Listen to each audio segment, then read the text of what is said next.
Aloha, folks. This is Antonio with HypnosisProductReviews.com. Everybody knows me for being a hypnosis enthusiast, helping people with hypnotherapy. What a lot of people don't know is I absolutely love marketing. Anything to do with marketing, it goes hand in hand with persuasion. I eat, breathe, and sleep that stuff.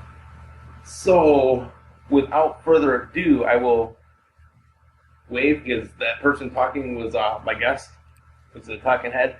My guest is Ryan Levesque, who is an awesome marketer. I recently found him through one of Andre Chaperone's email promotions. Absolutely phenomenal guy. How you doing today? How you doing, man? What's going on? Aloha. Pretty good. I'm looking at the screen and I'm like, why is he? I was like, oh, I'm an idiot. I probably should have had my face on there. Make it like a real bad Chinese dub. That's all good. Yeah, so this interview almost didn't happen. A couple technical difficulties. I know yesterday my Ubuntu machine has been acting really, really funny lately, and I tried to update the machine. Webcam wasn't working, got that working. And then today I was taking a shower probably about 20 minutes before the interview. As I jump in, I start washing my hair, and about half a foot from me, I see a big fat cane spider in the shower. So I jumped out, ran out, I almost slipped and cracked my head. Thank God that didn't happen. And then 2 minutes ago, we had a bunch of little technical difficulties. But we're here, man, and that's the important thing. Exactly. Now, if you can you give my audience a kind of a background of who you are and how you came to the marketing world?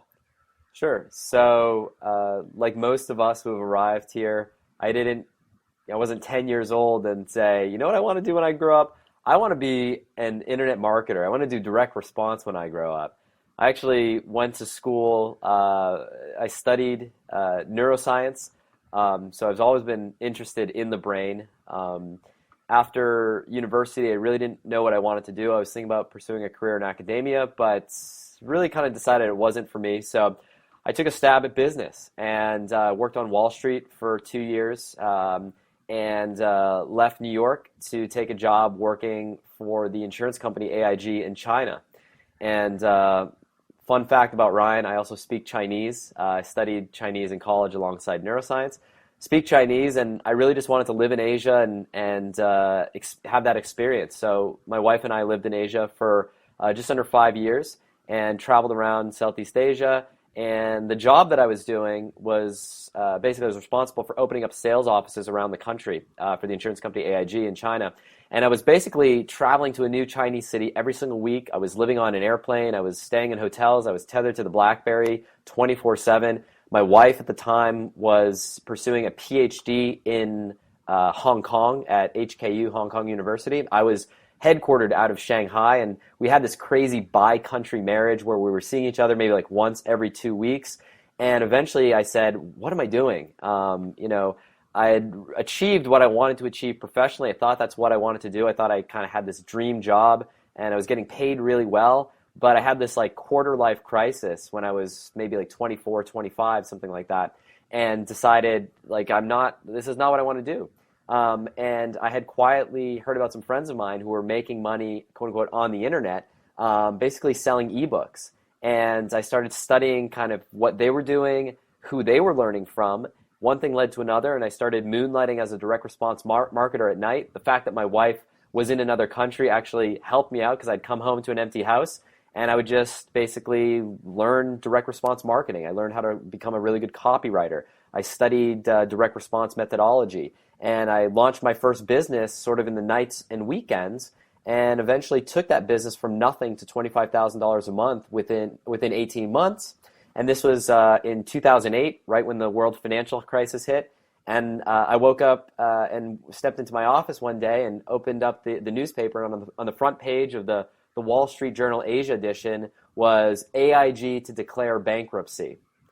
And this is the company that I was working for. And this was when Lehman Brothers went through all their trouble, went out of business, and AIG was bailed out by the government. And I basically said, you know what? Now's the time. Like, now's the time. It's a better time than ever. Like, what a great excuse to just quit and try to make a go at it of running my business online full time.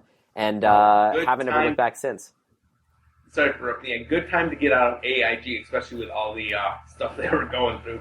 Yeah, it just worked out. I mean, everyone else in the office was, looking at each other like, everyone's worried about getting laid off and what's going to happen. And I'm smiling to myself. I'm like, you know what? If I get laid off, I'm fine. Like, I've got this other business. I can support myself, and I know what I can do. And I didn't want to wait around. I just, you know what? Now's a good time. Gave my 2 weeks notice to my boss, and he basically said, well, where are you leaving? Who recruited you? Who took you away from us? And I said, nobody. I just want to do my own thing. And sold everything that I owned except for 2 suitcases worth of stuff. Flew to Hong Kong where my wife was getting her PhD, and moved into this tiny little 400 square foot apartment. And that was it. I mean, like that was like the early days of launching my first business. And I've basically I had nothing but a laptop and an internet connection, as they say, and took that in those early days. Used that $450 Gateway laptop that I bought that I got from my parents when I had them deliver it to me in China, because I didn't want a computer that had an operating system in Chinese. I wanted something that was in English. But using that $450 laptop, I grew our business from nothing to 7 figures, and the rest is history. So. That's the 30,000 foot view, and I'm happy to dive into any specifics that you think your audience would find helpful. Yeah, definitely a really good 30,000 foot view. But with direct response, I've been getting into doing some more copywriting. Mm-hmm. And I recently heard of the genius of Eugene Schwartz. Mm-hmm. That guy was brilliant. So I recently joined Kevin Rogers' Copy Chief forum. Somebody's like, hey, they posted up like 113 ads. I took them, and I've just been writing them down by hand. Have you ever done that exercise of actually taking somebody's copy and just rewriting it to try to get into like a different style? Listen, man, if you're doing that, you're right on the money. That's exactly how I got my start writing copy. So going back to those early days when I was still living in Shanghai, I'd come home to an open house, an empty house, and this was my routine. It's funny, in Asia, and I don't know if it's like this I don't think it's like this in Hawaii. I've never been to Hawaii, but in Asia, McDonald's actually delivers. You can actually, just like you call for pizza takeout, you can call at McDonald's and say, hey, I want a number 1, a number 2, and then they deliver it on moped. So anyways, I go home at night, and this is terrible because I eat really healthy now, but back then I didn't eat as healthy as I eat now. For literally like months on end, I would just on my walk from work home, I would call at McDonald's. I'd say, hey, this is what I want. All in Chinese. You have to order in Chinese. This is what I want, blah, blah, blah. And by the time I got home, the guy with the moped was basically at my door. Here was my meal. And then I just sat down, and I would read copy, and I would write it out in longhand. And specifically, where I got my first start was with the Gary Halbert letters. Gary Halbert, just like Eugene Schwartz, one of the true masters of writing copy. And Gary is someone who writes in a very conversational style, and he passed away in 2003, I believe. But he wrote in a very conversational style, very much like me to you. And for me, I come from an academic background, and I really had to unlearn the way I was taught to write, using big words and fancy sentences and trying to sound smart and everything like that. Gary wrote in these short, very terse, concise sentences in a way that was very conversational. So the way I really became the copywriter that I am today was first by doing the handwriting thing and really internalizing that style of writing. And there's something that happens at a neurological level that it has to do with the way that your thumb and your forefinger are connected to your brain and the language centers of your brain, that it sort of embeds this way of writing at a deep, almost unconscious level. It's to the point now that the way I naturally write really mimics Gary's style and the style of a few other copywriters that I studied as well. It even affects the way that I speak. When I speak, I almost speak as if I'm writing copy. It's just a natural thing that happens when you do this. And it only comes after going through that process of, writing. I have composition notebooks full of handwritten Gary Halbert letters and other control letters from guys like Eugene Schwartz, guys like Ted Nicholas, the Claude Hopkins stuff, all handwritten. I mean, I have notebooks of the stuff, that helped me get to where I am today. So I'm a huge advocate of the exercise, no question. How soon did you notice a sore forearm? Oh my God, man! For me, it was I don't write at all. And Like I don't know about fingers, yeah. you. I don't write at all. Like with I sign my name. That's like the most I write. If I have to write a note to my wife and like post it on the refrigerator or something, forget about it. We text each other. I mean, like I write so point is like my writing muscles were like so out of shape. I remember like my hand would cramp up. I don't know if you remember like when you were a kid and you'd write like these big essays in school, your fingers would hurt because you were like Yeah. pushing the pencil too tightly. Well, I remember that every single night. That's exactly what would happen. The reason I would stop was because my hand couldn't freaking write anymore. Yeah, totally, man. Almost looking like you have palsy, your arms all cranked over. Exactly. One exercise that I've been doing, I don't know, I'm sure you probably have some knowledge of hypnosis, being that you were taught neuroscience. Mm-hmm. One thing that I've been doing, starting the past couple of days, is there's this phenomenon known as deep trance identification, and it's almost like kids are really good at it. It's almost like, when you're a kid, you can become Superman, Batman. You can basically become those characters. Right. Generally, as adults, we kind of lose that whole. We don't really tap into it. But with deep trance identification, it's like a real deep hypnotic process. You can almost imagine stepping into somebody else. Before I go to bed, I'll take out the Eugene Schwartz letters, sit there, just write them. My girlfriend's trying to talk to me. I'm like, no, I'm in my zone. I'm just writing and writing. What I'll do is I'll do that before I go to bed. Then I'll wake up. My alarm wakes me up after 6 hours. I'll get up. I'll write a little more. Then I'll be up for about 20 to 40 minutes. I'll go back to bed and listen. I have this audio track. It's deep trance identification. If anybody's listening to this podcast, definitely I should have a link to it. It's a really good track to model other people you want to model. And what I did with Eugene Schwartz was kind of weird. I remember I started having dreams almost as if I was him, like I'm sitting at his desk. Eugene had that kind of smile, and I think the past couple of days I'm even noticing where I'm starting to see how his style could start to influence my style. Very interesting. Yeah, I've never actually done that specific exercise. You're deeper in the hypnosis path than I've ever been. But as far as writing copy is concerned, I do a lot of work with high-end clients where I am actually writing copy in someone else's voice. And I go through that process. It's sort of similar to method acting, where there's sort of two levels of it. One is writing from the perspective of the person I'm writing from. So in some cases, maybe it's a doctor who's representing a supplement company. And then the second level is walking in the shoes of the prospective customer who's going to be reading that.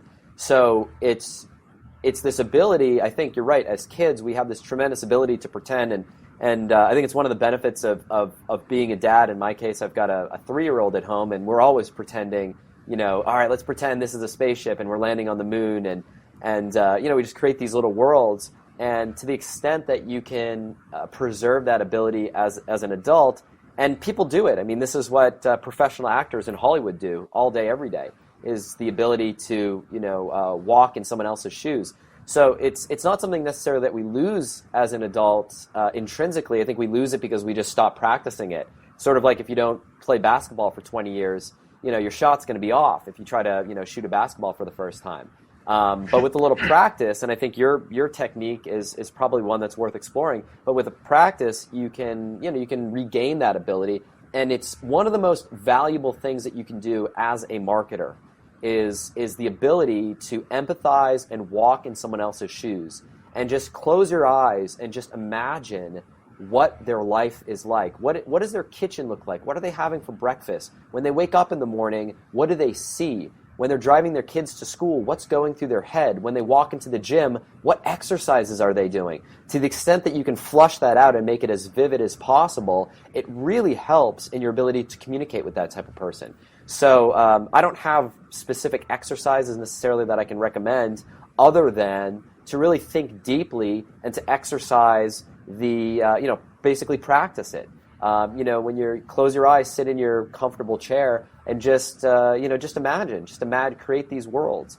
For me, as a kid, I was my favorite thing was playing Legos, and I write about this in my marketing emails that I send out to my list. I love playing Legos. Now that my son's at the age that we're starting to play Legos, it's a lot of fun.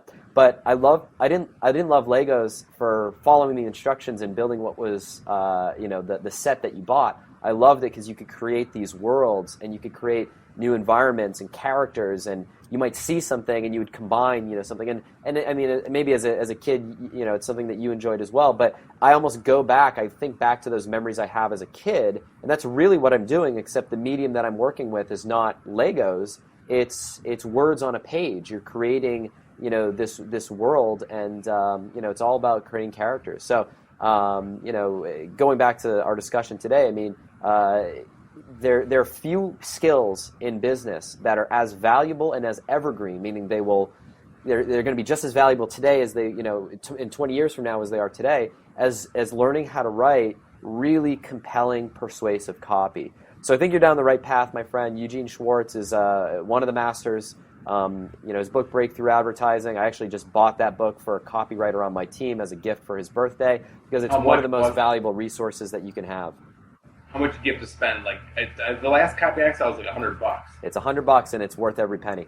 I bought my copy full price. It's dog-eared with lots of notes and highlights in it. I'm in a hotel right now, so I can't grab the copy off my bookshelf, but I have my own copy, and I think it's a copy that any aspiring copywriter and master copywriter should have on their bookshelf. It's an advanced book. It's not the first book I would recommend as an introduction to copywriting, but it's definitely one that's important in terms of talking about things like audience sophistication. Schwartz talks about this concept that you need to write to your audience's level of sophistication, which is important.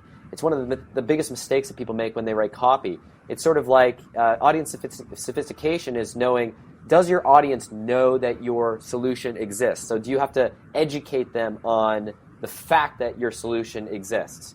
In the weight loss market, for example, everyone who's tried to lose weight knows that the concept of a weight loss supplement exists. That's not foreign. You don't need to explain that to them. Then it comes down to, okay, well, what level of sophistication do they have about supplements? Do you need to talk to them about the ingredients that are included? Maybe it's just one specific ingredient.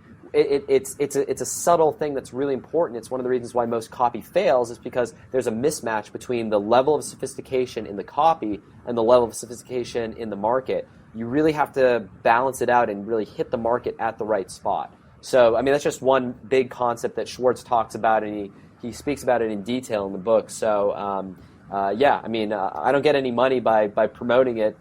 Schwartz is, he's passed away. His wife, his wife is still alive, I believe. He's one of the most prolific He was one of the most prolific art collectors in New York. He's a really tremendous man to follow. Yeah. Yeah, really cool guy. I was listening to one of his interviews. See, we've got about 5 minutes left. One thing I do want to ask you about, or talk about. Sure. Actually, probably kind of back this up first. When Ryan was talking about the whole thing about wanting to step into a character's role, really figure your customer out deep. Actually, I found this out when I was going through his survey funnel formula recently. It's a 6-week training program. At one point, I think it was week 1. He was talking about how he sent out a bunch of letters to, let's send out emails to marketers talking about House of Cards. When I heard that, I was like, oh my God, you know me. I love House of Cards. Then he follows up. He's like, look, I know my market. It's an absolutely brilliant process. Now, if you could take a little bit, and anybody that's on my podcast page on the website, if you look above or below this video, you should see a link to the survey funnel formula. I'm not sure when it's going to reopen. If it's not, you might just go to an email subscribe form. Get on the email list. It's well worth it. Now, if you can basically describe in a nutshell what survey funnel formula is. Sure, absolutely. So in a short amount of time. Sure. So survey funnel formula is probably what I'm best known for online. It's the formula that I've used to go into now 23 different markets online, ranging from golf instruction to memory improvement, and a whole host of markets in between, including dog training, business funding, tennis instruction, basketball instruction, beekeeping. The list goes on. It's a model that I've used, a sales funnel model online that I've used in the less than the last 2 years to generate almost 3 million leads and over 175,000 customers online. Now, the formula in a nutshell is a sales funnel formula. And for anyone who's not familiar with what a sales funnel is, basically a sales funnel is just a fancy word for the preset set of steps that you want to take someone through to take them from being someone who is not familiar with your business at all to becoming a customer. Typically, that happens over a series of steps, and we describe that generally as a sales funnel. The thing that makes my funnel style unique is I run people through a survey, and I actually use several surveys in the process. The survey is basically a way to do a couple of different things. Number one, it's a way for me to funnel people into different paths, different directions based on how they answer a series of survey questions. And number two, it's a way for me to gather intelligence about my prospects along the way so that I can customize the marketing to them going forward. For example, if in a survey I ask someone, are you a man or a woman, using that information, I can do things like the email follow-ups can refer to them as a woman instead of a man. So I can say, if you're a man and you're struggling with losing weight, then you've probably noticed that blah, blah, blah. It also allows me to customize the offers that I put in front of someone. So if someone says that they're a man, I might segment my list and then offer them, for example, testosterone enhancing offers. Versus a woman, maybe I would offer something based on a menopause solution. Or if it's a woman in her 20s or 30s, maybe it's something around being a new mother. I'm not going to make that offer to my general list, but by slicing and dicing my list like that, I'm able to customize the follow-ups. And I do that in market after market. I work with client partners and to basically build sales funnels that we roll out to cold traffic and generate a tremendous amount of volume. So that's what I do all day, every day. And this survey funnel formula course walks through the 6-week process that I go through to build out one of these survey-based funnels. And when I say surveys, this isn't a survey like most people are familiar with. This is a survey that prospects don't even realize they're taking a survey. So the prospect doesn't even know that what they're doing is giving me this intelligence.